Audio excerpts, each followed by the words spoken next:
Raton bakery and deli owner Bruce Sipes, who had several outstanding delis on Long Island, branched out to Boca Raton. So coming up next, Business Report producer David Weir asked Bruce all about the Boca store. I was in Great Neck for about 30 years, and the last couple of years, business changed.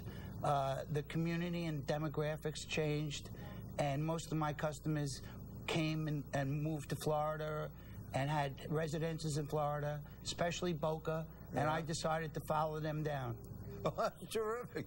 So you followed your customers into West Boca, opened up a restaurant that is really going gangbusters from all the indications are, and I think that's terrific. Well, I bought the place. It was on the, it was going down about 10–15% a year. Exactly where is it now? Oh, we're in West Boca on 441 between Glades and Yamato. Okay. On the west side of the street. All righty. So, so go ahead. Tell me what. Well, I bought the place. It was on the downturn, and it was a great community. A lot of building around there, a lot of farms that are being sold to developers, and I figured there was a good family future there. And I liked the area very much, and I thought it would be a perfect place to sell Bruce's Bakery, Restaurant, and Bagels. And it is, boy. I'll tell you. How long you guys been? How long you been open now? Well, we're going on our second year, and we've increased the business about 30% since I'm there. That's terrific. You know, you come in with $1 million investment, and now it's really successful with what you're doing here. Hey, well, taking a step backward, how did you get into the business? I was born in the bakery business. Some people say I was born on a flour sack. Yeah. My father was in the bakery business, and when I was just a little kid, maybe 5, 6 years old, I don't remember, my father had a bakery in Manhattan. And honestly, Babe Ruth lived down the block.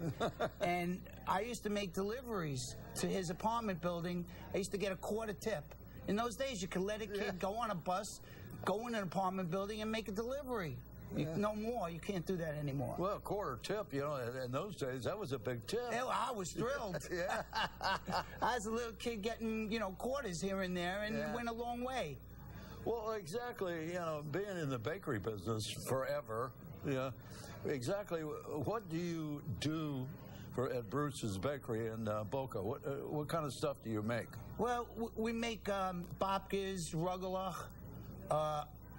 In the bakery department, we're known for Philly Fluff, which is a cream cheese marble pound cake made with butter. And in the restaurant, I brought in a lot of New York items. Babka French toast, chunky shrimp salad, quiche, homemade quiche, chicken pot pies. We brought in all these items that a normal bagel place wouldn't have. There's no way they would have that.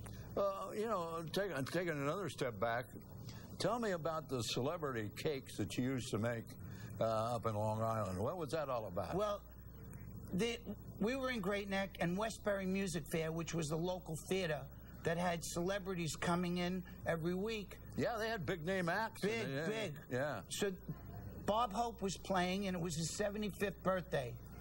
And they said, well, can you do something special? We want to present the cake to him for his birthday. And I said, well, why don't we put his picture on the cake?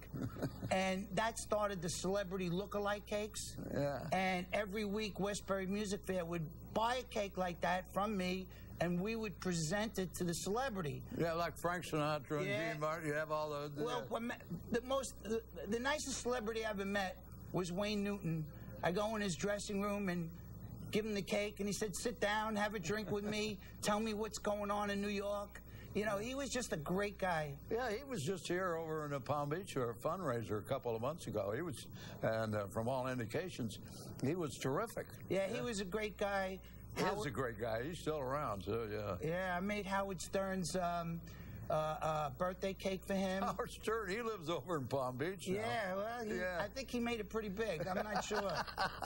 Well, he made it pretty big because he paid $50 million for a house over in Palm Beach. So, Howard's... And I gave him a free cake. You should have charged him a couple of bucks. No, I would never do that to him. Well, right now, how's your business doing? We're doing fine. You know, like I said, we're growing. We're up about 30%. and we've been there almost 2 years, and we're building a really nice, loyal clientele. Are you having any problem getting labor? Well, when I first took over the place, honestly, I had some employees that came with the place that didn't fit in with my style of a business. Yeah. My motto is, and I know it's an old cliche, the customer's always right. And the thing is, as soon as you see that it's a problem somewhere, somehow, you've got to straighten it out right on the spot and turn a customer around. And if there is a problem, you make them happy right there on the spot. Well, that's refreshing. Yeah. That's a refreshing. Although that's the old adage, you know, that's the old-time business model of doing it that way. But we've kind of lost sight of that. We did. There seems to be some kind of negative relationship between customers and employees. You know, customers can be very demanding, and these employees that came with the place, you know, Yeah. they just really didn't get that grasp that they had to, you know, move it along a little bit.